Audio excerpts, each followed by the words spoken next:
wabarakatuh. Nama saya Des Reza Prianto Putra dari jurusan PKO, akan mempresentasikan tentang cardiorespiratory endurance. Untuk pertama, pengertian cardiorespiratory endurance. Yang pertama, endurance atau daya tahan adalah keadaan atau kondisi tubuh yang mampu untuk bekerja dalam waktu yang lama tanpa mengalami kelelahan yang berlebihan setelah menyelesaikan pekerjaan tersebut dan masih memiliki cadangan tenaga untuk kegiatan rutin sehari-hari. Contohnya fisiknya itu. Para ahli memberikan definisi atau pengertian tentang daya tahan seperti Harsono 1998 155 menyatakan bahwa daya tahan adalah suatu keadaan atau kondisi tubuh yang mampu untuk bekerja untuk waktu yang lama tanpa mengalami kelelahan yang berlebihan setelah menyelesaikan pekerjaan tersebut.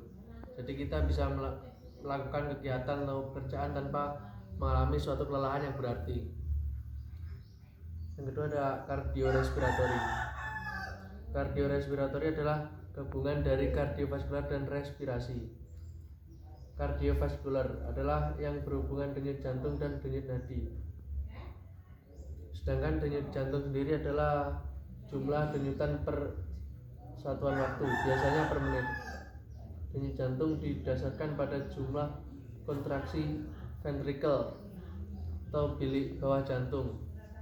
Denyut nadi adalah denyutan arteri dari gelombang darah yang mengalir melalui pembuluh darah sebagai akibat dari denyutan jantung.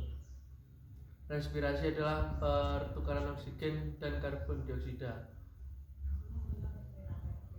Ini ada kebugaran cardiorespiratory atau cardiorespiratory fitness. Adalah ukuran seberapa baik tubuh Anda mampu mengangkut oksigen ke otot-otot Anda sebelum latihan berkepanjangan, dan seberapa baik otot Anda mampu menyerap dan menggunakan oksigen setelah disampaikan untuk menghasilkan.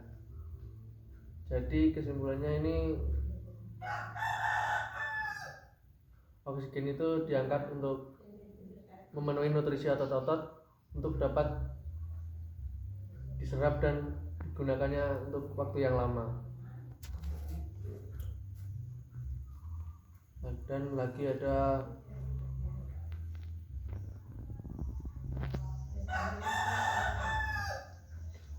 yang dimaksud dengan cardiorespiratory endurance adalah kemampuan jantung dan kapasitas paru-paru dalam melakukan aktivitas kerja dalam waktu lama tanpa mengalami gangguan berarti. Jadi kita olahraga, contohnya olahraga yang lama tapi fisik kita masih tetap sama atau berkurang sedikit, tidak mengalami kelelahan yang berkepanjangan maupun yang sangat ekstra.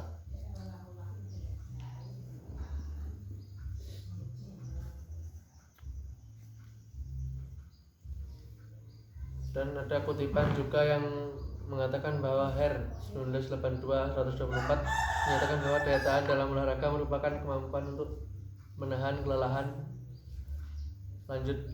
lebih lanjut. Hare 1982-124. Kebutuhan akan daya pada saat latihan atau pada aktivitas lainnya. Dengan kata lain, jika seorang memiliki daya tahan prima yang cepat mengalami pemulihan setelah melakukan kerja yang berat. Pengertian yang relatif sama dikemukakan oleh Harsono 1998-223 bahwa daya tahan dapat dibagi menjadi 3 kategori, yakni daya tahan spesial, yakni kemampuan tubuh melawan kelelahan; daya tahan otot lokal, yaitu kemampuan tubuh untuk melawan kelelahan submaksimal; dan daya tahan umum, yaitu kemampuan tubuh dalam melawan kelelahan intensitas rendah dalam waktu yang lama. Menurut Peck 1998-230, ketahanan kardiovaskular mengacu kepada kemampuan melakukan kegiatan berintensitas, sedangkan ke seluruh tubuh dan sebagian besar otot untuk periode waktu yang paling panjang. Menurut Sajoto 1988-258, daya tahan umum atau jantung, pernapasan, dan peredaran darahnya secara efektif dalam menjalankan kerja terus-menerus. yang melibatkan kontraksi sejumlah otot besar dengan intensitas tinggi dan waktu yang lama. Kontraksi otot besar, daya tahan kardiovaskular respiratori atau daya tahan jantung paru menurut Arsini 1988.255 adalah keadaan atau kondisi tubuh yang mampu untuk bekerja dalam waktu yang lama tanpa mengalami kelelahan yang berlebihan setelah menyelesaikan pekerjaan tersebut. Jadi dari uraian komponen fisik di atas, maka seorang pelatih harus melihat kondisi para atletnya sebelum berlatih. Karena seorang atlet tidak memiliki kondisi fisik yang baik, sudah tentu akan menghambat dan sulit dalam mencapai prestasi yang diharapkan.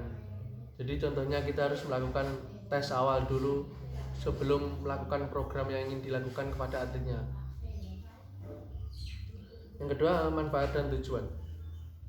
Salah satu fungsi utama jantung adalah sebagai alat transportasi pengangkutan gas oksigen dan karbon dioksida. Dalam fungsinya sebagai pembangkas, fungsi ini tidak lepas dari fungsi paru-paru, sehingga kedua alat tersebut sulit sekali dipisahkan sebagai kesatuan fungsi yang lebih sering disebut sebagai istilah kardiorespirasi. Akibatnya ialah pada waktu aktivitas yang tidak mungkin salah satu sistem kardiorespiratori meningkat, maka yang lainnya akan meningkat pula. Di dalam suatu aktivitas fisik, kebutuhan akan oksigen meningkat dari keadaan normal. Hal ini menyebabkan tubuh akan mengoptimalkan sistem kardiorespiratori untuk memasok kebutuhan otot akan oksigen. Hal ini membuat kerja jantung akan naik sesuai dengan tingkat berat aktivitas latihan tersebut. Parameter untuk mengetahui berat atau tidaknya satu latihan seorang bisa melihat sistem kardiorespirasinya.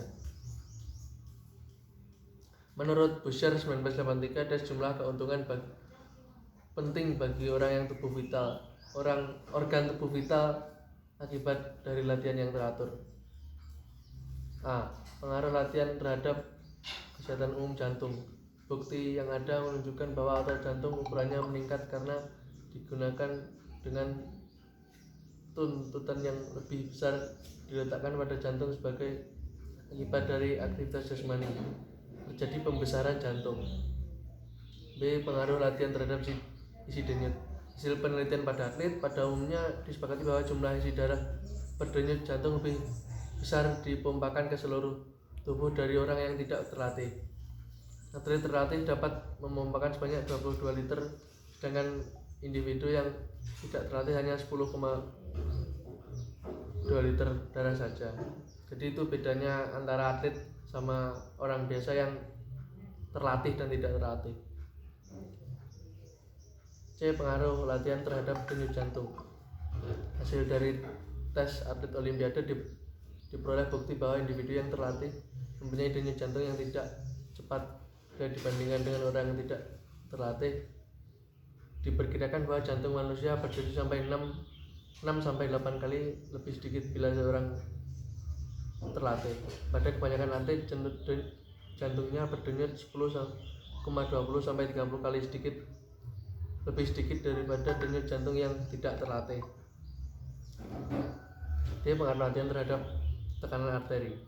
Banyak eksperimen menunjukkan bahwa peningkatan tekanan darah pada orang yang terlatih lebih sedikit daripada orang yang tidak terlatih. Pengaruh latihan terhadap pernafasan.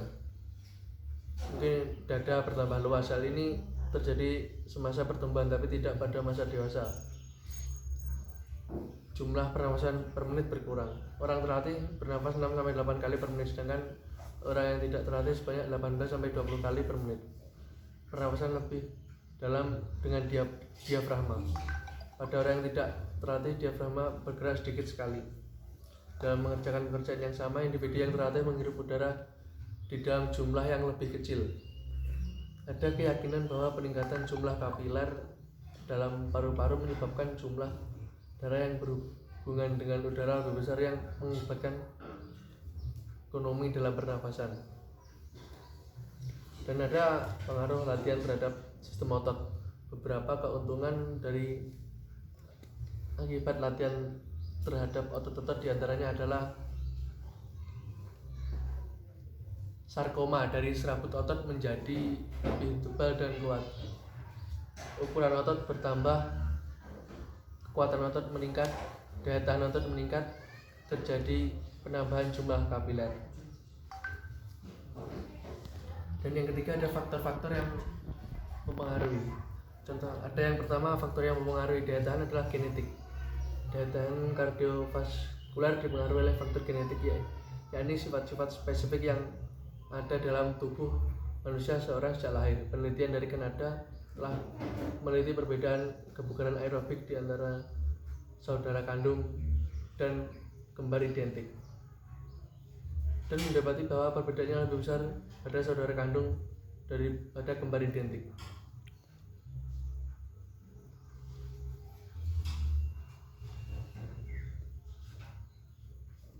Dan faktor genetik yang kedua ada umur.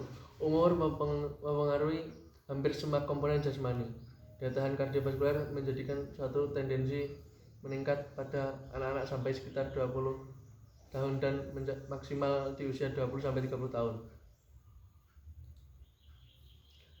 Dan faktor yang ketiga ada jenis kelamin. Kebugaran jasmani antara pria dan wanita tentunya berbeda karena adanya perbedaan ukuran tubuh yang menjadi setelah masa pubertas. Yang keempat ada kegiatan fisik. Kegiatan fisik sangat mempengaruhi semua komponen kebugaran jasmani. Latihan yang bersifat aerobik yang dilakukan meningkatkan daya tahan kardiorespiratori, dapat mengurangi lemak tubuh. Pembinaan kesehatan masyarakat di Rektorat Bina Upaya Kesehatan Puskesmas 1994. 4. Ada metode latihan. Dalam latih daya otot dapat juga melalui latihan yang ditetapkan sepertinya. Jadi bedanya itu metode latihannya. Metode latihan setiap pelatih mungkin beda.